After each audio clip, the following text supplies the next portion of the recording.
It is horror week, which means all this week, your stories of the unexplained, the spooky, the haunted.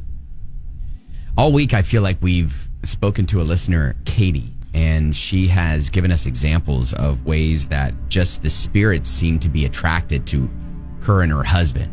She's got many stories. Yeah, so this was, your husband was away for this one, yeah? So at the time, he was in the Army at Fort Knox, and we had the apartment here in Louisville. And he was away for training. I think it was in Louisiana for a month. So it was just me in the house. And I would wake up in the middle of the night because I would hear footsteps, like up and down the hallway.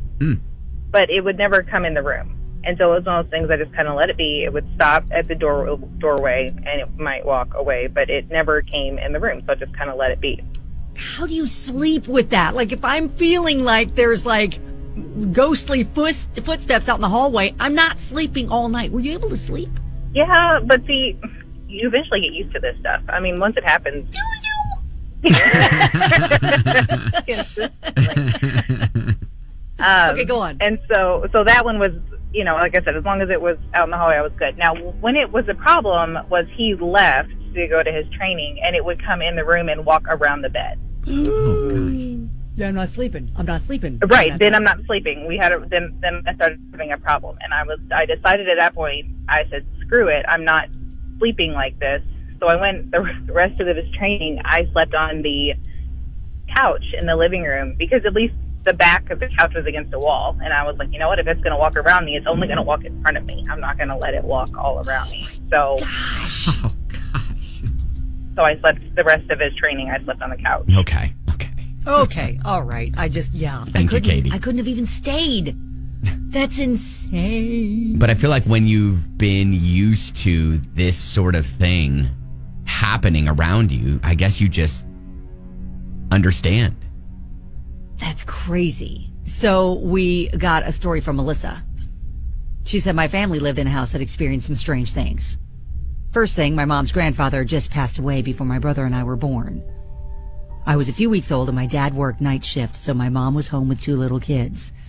And a man who looked just like my mom's grandfather came to the door to sell her knives. This was 1978. But he never talked about the knives, just laid them out. Okay. All he talked about was myself and my brother and how beautiful my mom's kids were and how proud she must be.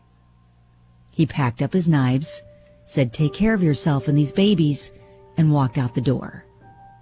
My mom waited about a minute, then ran outside, and the guy had disappeared. She called the neighbors. Nobody had experienced anybody coming to their door trying to sell knives. Okay. So she thinks it was her grandfather visiting to see her kids. What? Yeah.